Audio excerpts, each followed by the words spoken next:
August 28. మీ పాపము మిమ్మును పట్టుకొనున్నని నిశ్చయముగా తెలుసుకొనుడి. సంఖ్యాకాండం 32:23.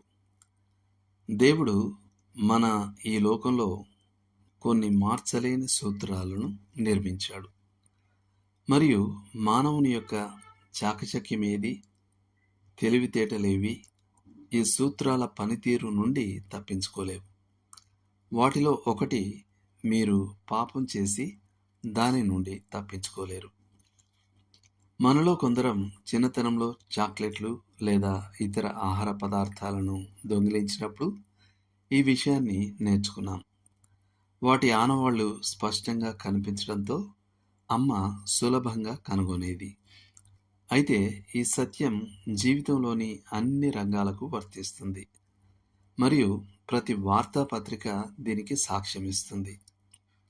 ది డ్రీమ్ ఆఫ్ యూజీన్ ఆరామ్ అనే పద్యం ఈ విషయానికి ఒక గొప్ప ఉదాహరణ.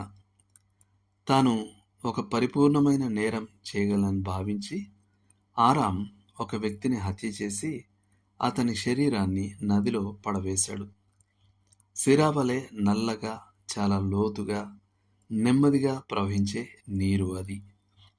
మరుసటి ఉదయం అతను నేరం చేసిన నదీ తీరానికి వెళ్ళాడు. ఆ నల్లని శపించబడిన మడుగును ఒక భయంకరమైన అనుమానపు కన్నుతో వెదికాడు. అతను నదిలో శవాన్ని చూశాడు, ఎందుకంటే ఆ నమ్మక ద్రోహమైన ప్రవాహం ఎండిపోయింది. అతను ఆ శరీరాన్ని పెద్ద ఆకుల కుప్పతో కప్పడానికి ప్రయత్నించాడు.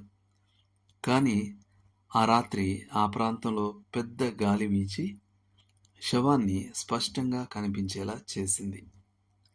అప్పుడు నేను ముఖం నేలకు వాల్చి మొదట ఏడవడం ప్రారంభించాను, ఎందుకంటే భూమి ఉంచడానికి నిరాకరించిన ఒక రహస్యం నాదని నాకు అప్పుడు తెలిసింది.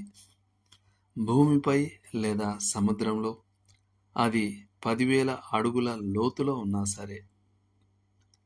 చివరగా అతను తన శవాన్ని ఒక మారుమూల గుహలో పాతిపెట్టాడు. కానీ సంవత్సరాల తర్వాత అస్థిపంజరం కనుగొనబడింది. నేరానికి గాను అతనిపై విచారణ జరిపి మరణశిక్ష విధించారు.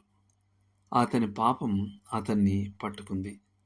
కానీ పాపం మనలను పట్టుకునే ఇంకొక మార్గము ఉంది. ఈ స్టాన్లీ జోన్స్ చెప్పినట్టు, పాపం మన అంతర్గత స్థితిని క్షీణింపజేస్తుంది. మన ఆత్మగౌరవాన్ని కోల్పోయే అంతర్గత నరకాన్ని మనలో కలుగజేస్తుంది. చీకటి గుహలలో ఉండే జీవితం వైపు మనల్ని నెట్టివేస్తుంది. ఒకవేళ ఒక వ్యక్తి యొక్క పాపం ఈ జీవితంలో ఎలాగోలా బయటపడకుండా ఉండిపోయినా, అది ఖచ్చితంగా మరణానంతర జీవితంలో అతన్ని పట్టుకుంటుంది.